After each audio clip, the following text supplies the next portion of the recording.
ഇന്ന് നമുക്കൊരു ഷൂട്ടിന് പോയാലോ? നമ്മൾ പാരജോണിന്റെ ഒരു ഷൂട്ടിന് പോവാട്ടോ. ഇപ്രാവശ്യം ഷൂട്ടിന് അമ്മയും കുട്ടി. ആയിക്കോട്ടെ, ഇന്ന് നമുക്ക് ഇവിടെ തന്നെ കൂടാ. എല്ലാം അറിഞ്ഞിട്ട് തന്നെ കാര്യം. ഞങ്ങൾ ഇന്ന് നമ്മുടെ ഒരു പാരജോണിന്റെ ഷൂട്ടിന് വേണ്ടി പോവാണ്.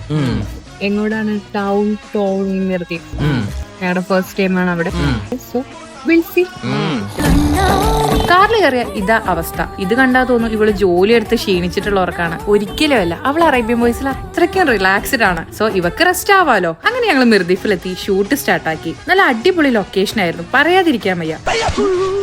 സത്യം പറഞ്ഞാൽ എനിക്ക് ഇപ്പോഴും മനസ്സിലായിട്ടില്ല ഗൗരി ഈ വിഷ്വൽസ് കൊണ്ടൊക്കെ എന്താ ഉദ്ദേശിക്കുന്നതെന്ന്. ഞാൻ ഗൗരിയോട് എപ്പോഴും പറയാറുള്ള ഒരു കാര്യമുണ്ട്, വീഡിയോ എടുക്കുമ്പോൾ ഒരുപാട് എടുക്കണമെന്ന്. അത് വേറൊന്നും കൊണ്ടല്ല കേട്ടോ, അതിന്റെ മുക്കാ ഭാഗവും ഇങ്ങനെ എന്തൊക്കെയോ ആവും. അത്രയ്ക്ക് മിടുക്കിയാണ് അവള്. സ്കൂളിൽ പഠിക്കുമ്പോൾ ഡാൻസിനും പാട്ടിനും ഒക്കെ ഞാൻ മിടുക്കിയായിരുന്നു. 3 കോസ്റ്റ്യൂം പ്ലാൻ ചെയ്താണ് പോയത്. പക്ഷെ 5 മണിയാകുമ്പോഴേക്കും ഇരുട്ടാവുന്നത് കൊണ്ടും മറ്റു ചില സാഹചര്യങ്ങൾ കൊണ്ടും 2 കോസ്റ്റ്യൂം യൂസ് ആക്കിയിട്ടുള്ളൂ. ഞാൻ എപ്പോഴും ആലോചിക്കാറുള്ള ഒരു കാര്യമുണ്ട് കേട്ടോ, ഈ ഷൂട്ടിന് അണിഞ്ഞൊരുങ്ങുന്നവരുടെ ഒരു അവസ്ഥയെ. ശരിക്കും 30 സെക്കൻഡ് റീലിന് വേണ്ടിയിട്ട് എത്ര മണിക്കൂറിന്റെ എഫേർട്ട് ആണല്ലേ. ഇതൊക്കെ കാണാൻ എളുപ്പമാണെങ്കിലും ഇതിന് പിന്നിൽ ഒരു ക്യാമറമാന്റെ എഫേർട്ട്, എഡിറ്ററിന്റെ എഫേർട്ട്, ഒരു കോർഡിനേറ്ററുടെ എഫേർട്ട്, പിന്നെ അതെ ത്രൂ ഔട്ട് ഇതുപോലെ ഇളിച്ചു നിൽക്കുന്ന എന്നെ പോലുള്ളവരുടെ എഫേർട്ട് എന്താലേ.